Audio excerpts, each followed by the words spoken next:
Breaking news right now. We'll have to go across straight away to it. Following violations noted in the case of the Nizamuddin incident, we understand that on the 12th of March, the Delhi government had issued a notification called the Delhi Epidemic Diseases COVID-19 Regulations 2020. Under point 9 of these regulations, all persons with a history of travel to a country or an area where COVID-19 was reported in the last 14 days but did not have symptoms were required to self-isolate at wherever they were staying, at home or whatever hotel they were staying, and avoid contact with any other persons. This order was violated according to the authorities. Also, on the 13th March, the Delhi government issued another notification banning events and gatherings of more than 200 people. This order was also violated. On the 16th, as I mentioned before, government issued another notification banning all events and gatherings of more than 50 people. This seemingly was also violated. My colleague Madhav Das Gopal Krishnan joins us. Madhav, this is what the Delhi government is putting out right now, saying that the first notification came on the 12th, the second on the 13th, and then on the 16th, all of whom were violated.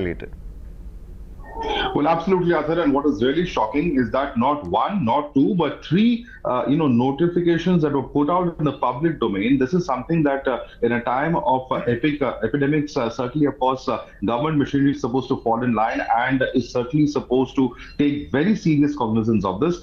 In such a situation where you have both the civil administration as well as the police administration, who under their nose there was such a massive gathering taking place, where not only were the fact that foreigners and their presence was not informed, but also gatherings of more than 200, gatherings of more than 50 people, but it was very well known over a fortnight ago that that has specifically been banned. What were the authorities doing? Now, we must remember that this is an organization, or this is a building which is very close, less than 100 meters away from a police station. What were the police in that area doing? What were the health authorities doing? What was the SDM doing? Because I believe there has been letters and communication that has been going back and forth, but obviously one does not expect that people would sit and write letters at a time of such emergency when such obvious violations are taking place. What is the action that was taken on ground by the authorities, whether the health, whether the municipal authorities, whether the state government or the police? That is a big question and complete violation. The government itself admitting that on 3 counts at least there has been violation.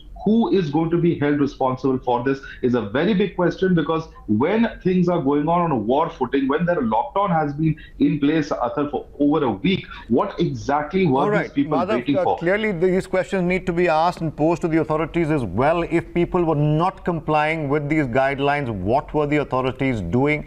Thank you for joining us. For now, we'll take a very short break.